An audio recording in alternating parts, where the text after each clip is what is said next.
Hello everyone. Today I am going to talk about the lesson Dhamma in Form 2 Buddhism Chapter 6.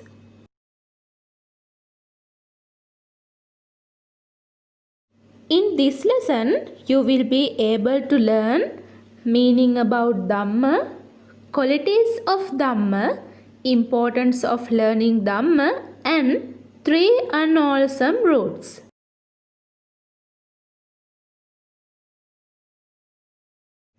So, our lesson is Dhamma. What is this Dhamma? The Dhamma, as taught by the Buddha, is about overcoming dissatisfaction or suffering, which Buddhists call dukkha. The Dhamma refers to Buddhist doctrine and is often interpreted to mean the teachings of the Buddha. ස්වාග්කාතෝ භගවතා ධම්මෝ සන්දිට්ඨිකෝ අකාලිකෝ එහි පස්සිකෝ ඕපනයිකෝ පච්චත්තං වේදිතබ්බෝ විඤ්ඤෝහිති.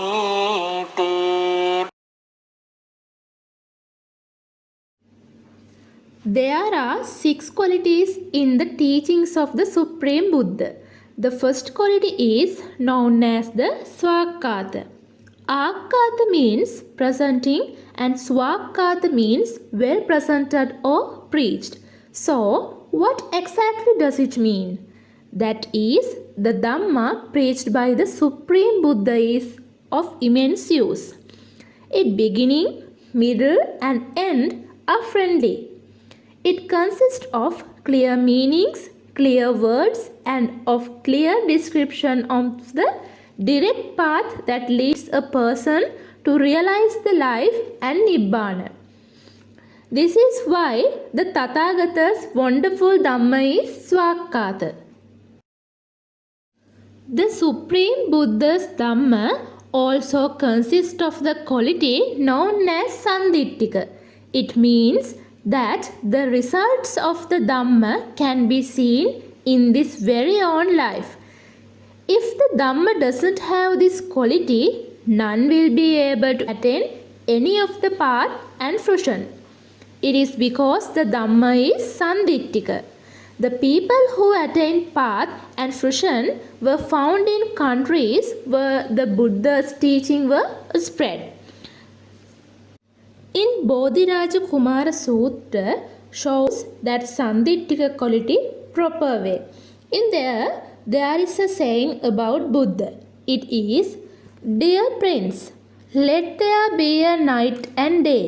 If there is a bhikkhu who has the association with the world leading Tathagata Buddha and is with 5 items, it means 5 factors for exertion that lead one to exert on realizing path and fruition, that bhikkhu will be advised in an evening. He will reach a special attainment by the next morning. When he gets an advice in the morning, he will reach a special attainment in the evening." To be realized in this life is being hindered in the present society such that even talking about this quality has become something that is dishonorable. It shows how deep the Buddha's dispensation has been corrupted today. In fact, one should at least have a faith about the Sandittika quality of the Dhamma.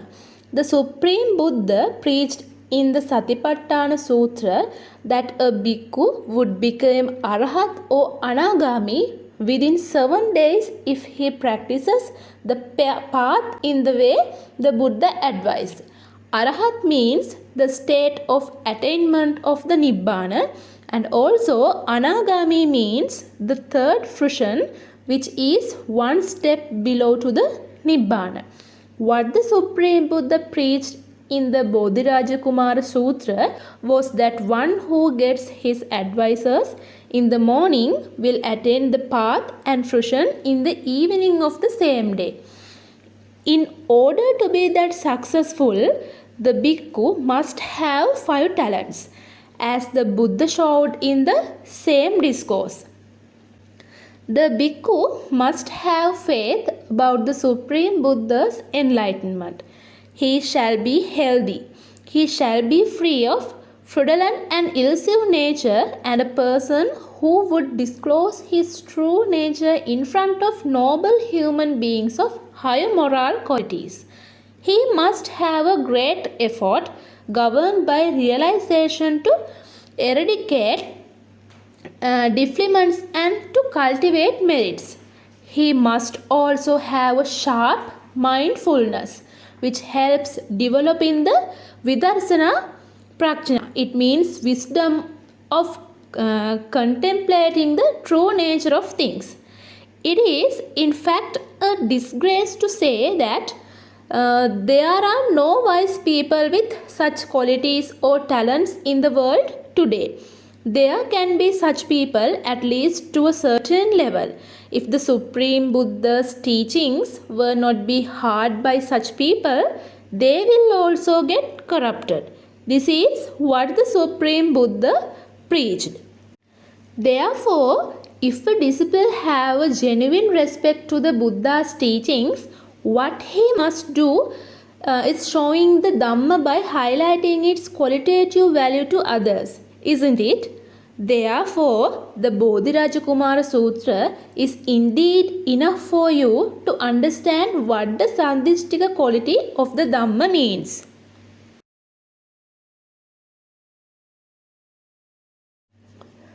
The Supreme Buddha's teachings consist of the quality of Akalika. It means cannot be limited to a time period. If someone is placed about that Dhamma, a wish to practice it will be formed in that person. He will then go looking for these friends in Dhamma and he will hear the Dhamma from them. Then that person will make an effort to practice the Dhamma. He will abstain from misconduct, sins, and 5 evil deeds. He will become virtuous, cultivate merits, and do many meritorious deeds such as donation, observance virtue, and meditation. Isn't this the Akalika nature of the Dhamma? Also, a meritorious person can form a pleasure arose from the concentration with happiness occurred from being passionless by abstaining from sensual pleasure and sinful acts. A meritorious person can also see through the cause and effect nature of things by the wisdom of Vidarsana. If one disgraces, insults, and condemns Dhamma, which has such qualities of Sandittika and Akalika, with an intention of lowering its qualities, it is inevitable for them to accrue many sins. It will also result for them to get births in low-level worlds. Therefore, we must understand that it is a very powerful, sinful act to debase the Dhamma of the Supreme Buddha. The teachings of the Buddha have the quality of ehipassika, which means come and see. If someone is think that we lack merits and don't have merits for us to realize this Dhamma, we need to continue in the samsara more and be born in a countless number of more lives. And then we will able to realize the Dhamma. Such thoughts do not belong to the Buddha's Dhamma. This is Makkali Gosala's view. Still many people state this view at present without any shame or fear. But the teachings of the Supreme Buddha are brighter than the sun and the moon. The Buddha preached that the Dhamma will be brightened only when it is accessible or open to others, and not when it concluded. There is no secret advising or secret practicing of those advices in the Dhamma. Such secrecy only belongs to Upanishad Dharma, which is the Vedanta or the last part of the Veda. The parts that Brahmins keep to themselves without teaching to their students belong to the Upanishad. But the teachings of the Buddha were a radiant Dhamma that was disclosed to all divine beings and humans openly without any secrets. If that is not the case, can the Dhamma be delivered in conversation as it was done few times over the past? If the Dhamma was secret, then it will not be able to be delivered publicly. Therefore, if there is a place where sermons and advices are secretly delivered and such advices are followed secretly, then that needs to be suspected. The teachings of the Buddha are truthful and it can be fearlessly shown to anyone and by inviting them to come and see. It can be proven by you by studying the discourses of the Buddha. The Supreme Buddha's Dhamma is of Opanayika quality, that is, the mass of virtue, concentration, and wisdom described in the Dhamma need to be brought into oneself. What exists in the Dhamma is something that needs to be practiced. One can practice the Dhamma because of its Opanayika quality. The Dhamma of the Supreme Buddha also consists of the quality known as Paccattan Vejitabbo Vinyo Hi, which means the Dhamma has to be realized according to one's talent.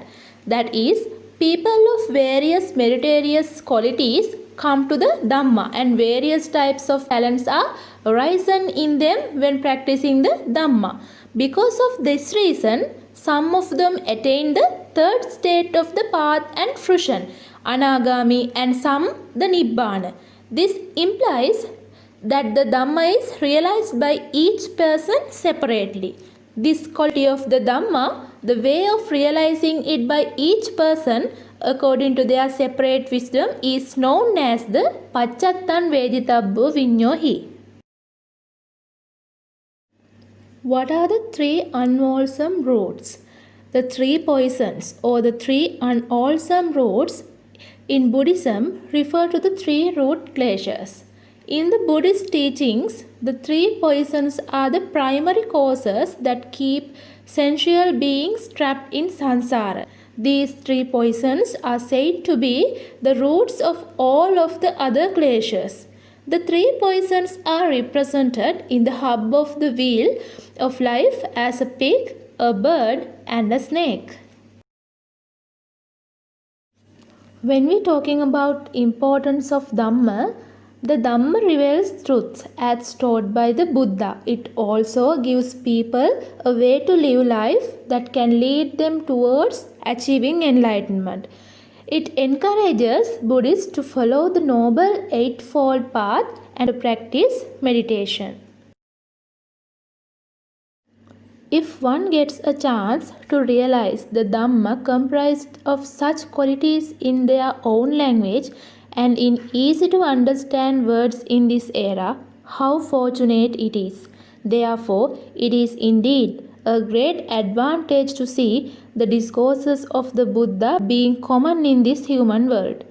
The ability of understanding the meanings of the discourses is a light to a human life. The Supreme Buddha preached as, "Dear Brahmin, for human being, I institute this Dhamma as his wealth," in the Esukali Sutra. Thus, other than from the teaching of the Supreme Buddha, from what else a human being can get a noble and transcendental wealth? So, there are three questions. If you watch that video, you can find the answers for these questions. First one is, what are the qualities of Dhamma? Second one is, what are the three unwholesome roots? Third one is, what is the stanza that worship Dhamma?